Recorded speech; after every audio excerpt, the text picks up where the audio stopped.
أعوذ بالله من الشيطان الرجيم. بسم الله الرحمن الرحيم. والنجم إذا هوى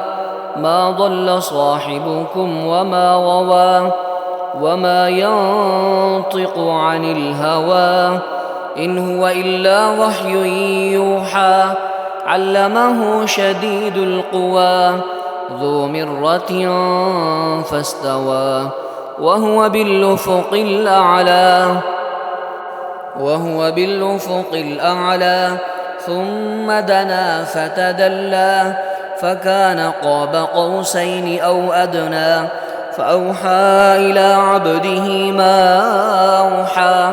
ما كذب الفؤاد ما رأى أفتمارونه على ما يرى ولقد رآه نزلة أخرى عند سدرة المنتهى عندها جنة المأوى إذ يغشى السدرة ما يغشى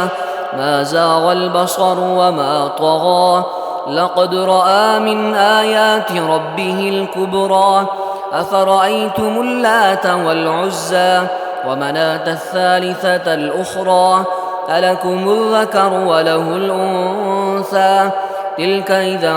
قسمة ضيزى إن هي إلا أسماء سميتموها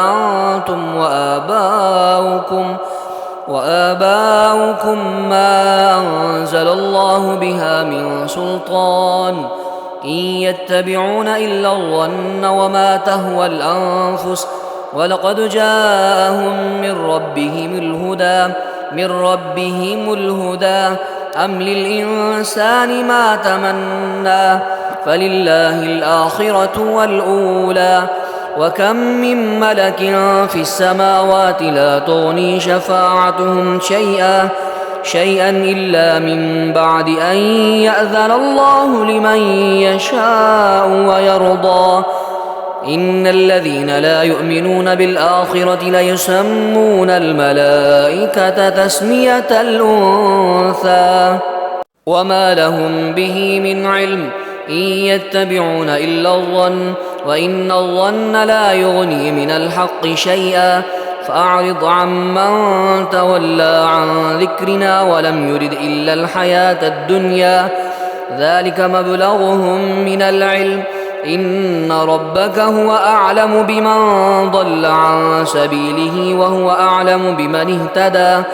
ولله ما في السماوات وما في الأرض ليجزي الذين أساءوا بما عملوا ويجزي الذين أحسنوا بالحسنى الذين يجتنبون كبائر الإثم والفواحش إلا اللمم إن ربك واسع المغفرة هو أعلم بكم إذ أنشأكم من الأرض وإذ أنتم أجنة في بطون أمهاتكم فلا تزكوا أنفسكم هو أعلم بمن اتقى أفرأيت الذي تولى وأعطى قليلا وأكدى أعنده علم الغيب فهو يرى أم لم ينبأ بما في صحف موسى وإبراهيم الذي وفى ألا تزر وازرة وزر أخرى وأن ليس للإنسان إلا ما سعى وأن سعيه سوف يرى ثم يجزاه الجزاء الأوفى وأن إلى ربك المنتهى وأنه هو أضحك وأبكى وأنه هو أمات وأحيا وأنه خلق الزوجين الذكر والأنثى